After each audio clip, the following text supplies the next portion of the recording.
So recently you saw the images of brothers in Al-Aqsa with their hands tied behind their back and their legs shackled on the masalla, on the floor. The Israeli soldiers stormed in while they're praying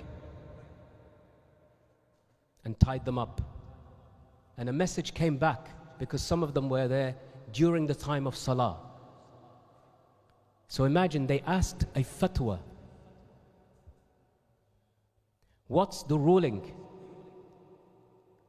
when your hands and legs are tied? When you can't face the Qibla even though you're in Qiblat al-Ula. When you can't make wudu. When you can't make takbirat al-ihram. When you can't make ruku'. When you can't make sajda. What's the hukm? هل يجوز هذه الصلاة? Can you pray like this? Has anybody ever asked this question before? So I'm here to tell you, I already know the answer. Because my first prayer in US military custody was with my hands tied behind my back, my legs facing forward with a strap across them, and a hood over my head. They took me into this airplane with many other brothers, forced us down and tied us down in the way I've described. The sounds of screaming prisoners, the sounds of the engine, roar of the engine, the sounds of the dogs that's barking at us, the sounds of American soldiers swearing at us in words they can barely pronounce in Arabic, in Urdu, in Pashto, in Farsi.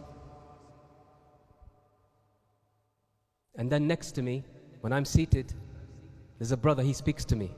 He says, Akhi, assalamu alaikum. I say, wa alaikum assalam. I can't see him because I have a hood over my head. And so does he.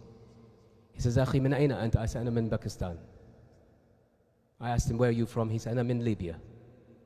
And then he says words that will shock you to the core. Because in his mind, in my mind, I thought, are they going to kill us? Are they going to take us to a dungeon? Will I see my family again? But in his mind, he said, Akhi, هل صليت صلاة المغرب؟ أظن وقت صلاة المغرب قد دخل. He's saying that to me over all of that noise. Have you prayed Maghrib prayer? Because I think the time for Maghrib prayer has come.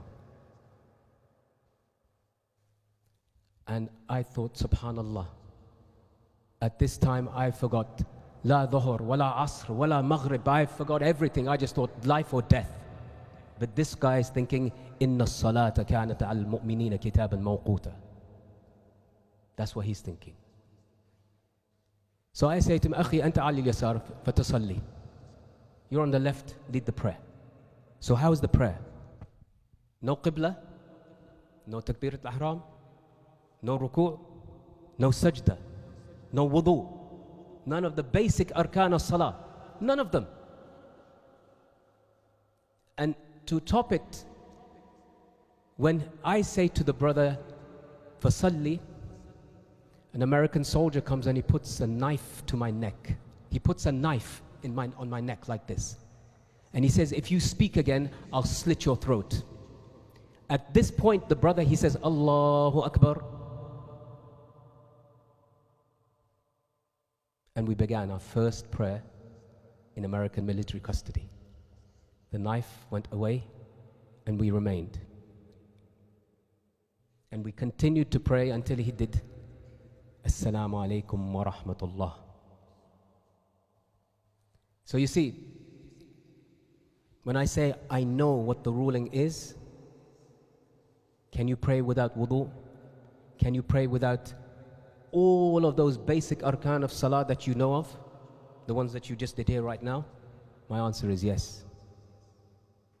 Yes, you can.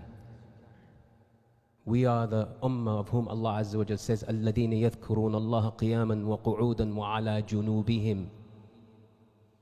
That's our faith. That's who we are. Standing, sitting, lying down, doesn't matter. And so let me tell you about somebody else, an even worse story. There's a man, his name is Zayn al-Abidin Muhammad. nickname Abu Zubaydah. He's been held in Guantanamo for 21 years, no charge, no trial, no court, no jury, no defense, no prosecution, no judge. 21 years. Abu Zubaydah is a Palestinian, stateless. He has no nationality. He is stateless. He grew up in Ramallah, throwing stones at the occupiers 50 years ago. And still his home and that land, as you can see, day by day is occupied, either by the settlers or the Israeli army or the IDF, still to this day. And as you know, every year in Ramadan, they encroach upon Al-Aqsa to test what are the Muslims going to do. So this is Abu Zubaydah, he's from there. And he was tortured in a whole series of sites, including Thailand, Morocco, Mauritania, and crucially, 3 European nations: Lithuania, Poland, and Romania. The CIA tortured him using an ancient technique that was used during the Spanish Inquisition, Mahakamat al-Taftish, that was used on Muslims to check to see are they still Muslims or not. And that's when they pour water into your nose and into your mouth and tie your hands and legs and make you feel like you're drowning even though you're not submerged underwater. He was subjected to this waterboarding technique over 83 times. I want you just to imagine if you take a glass of water and pour it into your nose, just for 3 seconds, it goes straight to your brain. So imagine that sustained gallons poured into your face, into your nose for hours. Despite all of this torture, Abu Zubaydah to this day, no charge, no trial.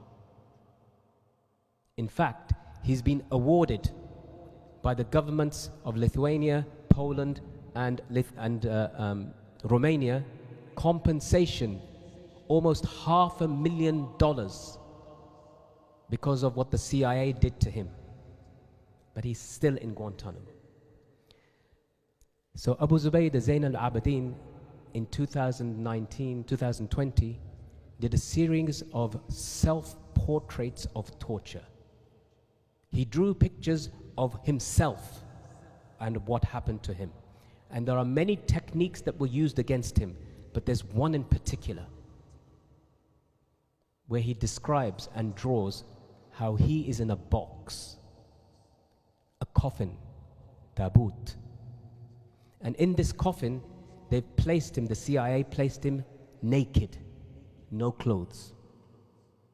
They drilled some holes in the top so he could breathe.